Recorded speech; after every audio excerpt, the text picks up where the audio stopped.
Bismillahirrahmanirrahim. Assalamualaikum warahmatullahi wabarakatuh. Bertemu lagi dalam mata pelajaran prakarya kewirausahaan kelas 12, yaitu dalam materi teknik pengolahan makanan fungsional.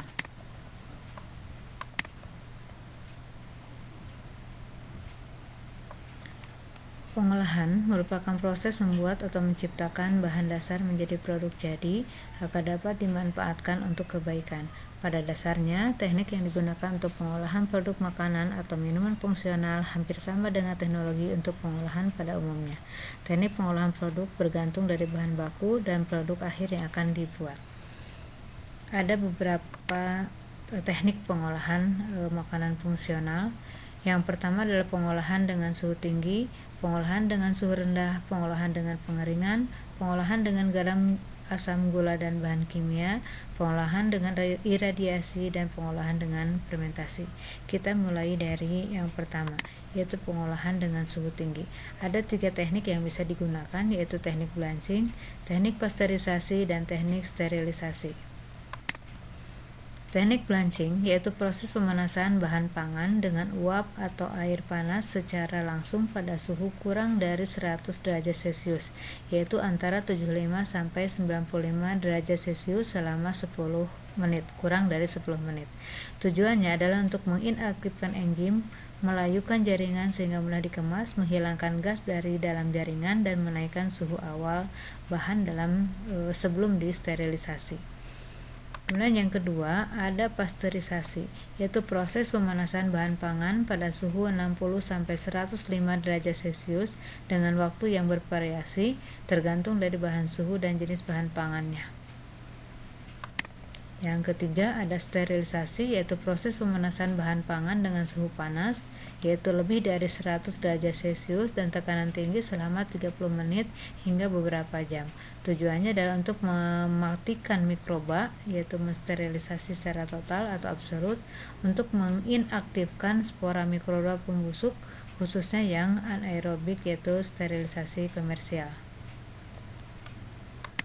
Kemudian pengolahan dengan suhu rendah, ada 2 macam pengolahan dengan suhu rendah, yaitu ada teknik pendinginan atau cooling dan ada teknik pembekuan atau freezing. Teknik pendinginan yaitu suhu yang digunakan antara minus 2 derajat Celcius sampai dengan 10 derajat Celcius. Lemari es biasanya 5 sampai dengan 8 derajat Celcius awet beberapa hari atau sampai minggu tergantung jenis bahan pangannya. Kemudian yang kedua adalah pembekuan, suhu antara minus 12 derajat Celcius sampai dengan minus 24 derajat Celcius.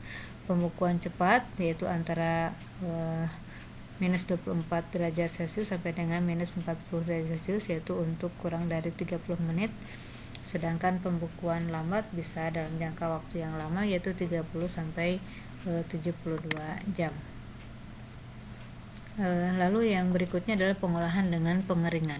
Adalah suatu cara untuk mengeluarkan atau menghilangkan sebagian besar air dari suatu bahan dengan cara menyerapnya menggunakan energi panas. Tujuannya adalah bahan jadi lebih tahan lama disimpan, volume jadi lebih kecil sehingga hemat biaya angkut dan pengepakan, berat bahan berkurang, memudahkan transport dan distribusi bahan. Kemudian pengolahan dengan pengeringan ada 2 cara, yaitu dengan penjemuran dan yang kedua dengan pengeringan buatan. Dengan pengeringan penjemuran, biaya produk tentunya lebih murah karena menggunakan sinar matahari, tetapi butuh tempat yang luas, waktu kering lebih lama, dan mutu bahan tergantung dari cuaca. Sedangkan pengeringan buatan yaitu biaya produk agak mahal karena menggunakan alat pengering, suhu, kelembaban udara, kecepatan, dan waktu pengaliran udara dapat diatur dan diawasi. Kemudian berikutnya adalah pengolahan dengan garam, asam, gula, dan bahan kimia. Yang pertama adalah penggaraman, yaitu mengawetkan dengan cara memberikan garam. Ada penggaraman secara kering dan ada penggaraman secara basah. Penggaraman secara kering yaitu garam bentuknya dalam bentuk padat atau kristal. Kemudian konsentrasi garam 30% atau 50% dari berat ikan. Penggaraman selama beberapa hari. Sedangkan penggaraman basah menggunakan larutan garam yaitu garam kristal diralutkan, konsentrasi garam antara 18-40%. Waktu penggaraman bervariasi tergantung dari jenis dan ukuran ikan.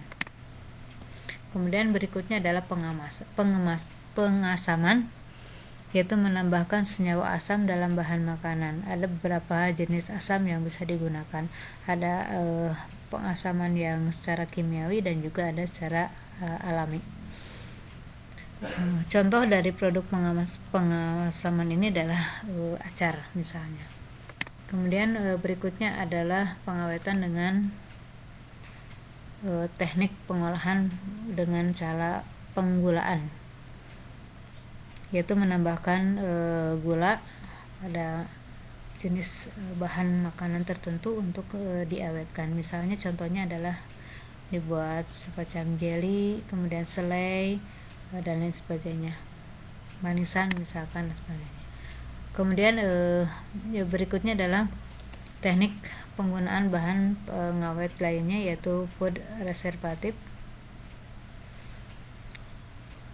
Bisa menggunakan SO2, asam benzoat, asam sorbat, nitrit, antioksidan dan lain sebagainya. Cara kerja pengawetnya yaitu mengganggu metabolisme di dalam sel mikroba, merusak sel membran, mengganggu keaktifan enzim di dalam sel, dan merusak sistem genetika dari mikroba. Kemudian berikutnya adalah pengolahan dengan iradiasi, yaitu penggunaan radioaktif pada makanan. Tujuannya adalah untuk membunuh mikroba perusak.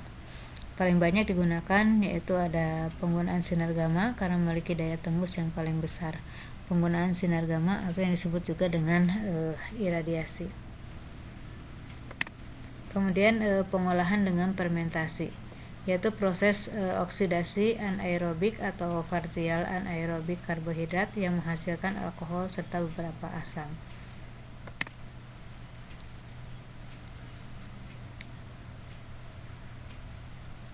Nah, ini contoh misalkan sauerkraut ini adalah prinsipnya sama dengan fermentasi, di mana fermentasinya berlangsung di media garam dalam konsentrasi tertentu, yaitu biasanya 5-15%. Konsentrasi garam antara 5-15%. Kemudian bal tumbuh, mikroba lain tidak. Garam menesak keluarnya zat-zat larut air dari bahan pangan melalui proses osmosis. Lama fermentasinya antara 1 hari sampai dengan beberapa bulan. Konsentrasinya kurang dari 5%. Tumbuh bakteri proteolitik, konsentrasinya lebih dari 15%. Aktivitas bahannya terhambat, bakteri halofiliknya tumbuh. Dalam fermentasi ini biasanya menghasilkan asam laktat, kemudian juga pH jadi turun. Akibatnya sayuran menjadi awet dan perubahan tekstur serta cita rasanya. Contoh-contoh produk fermentasi misalnya seperti ada kimchi, keju, roti, kemudian tape, minuman beralkohol, kemudian juga tempe. Mikroba pelaku fermentasi misalnya ada bakteri asam laktat, ada bakteri asam propionat, bakteri asam asetat, ada khamir, dan juga ada kapang. Itulah teknik pengolahan makanan fungsional. Mudah-mudahan bisa dipahami. Demikian yang bisa saya sampaikan. Assalamualaikum warahmatullahi wabarakatuh.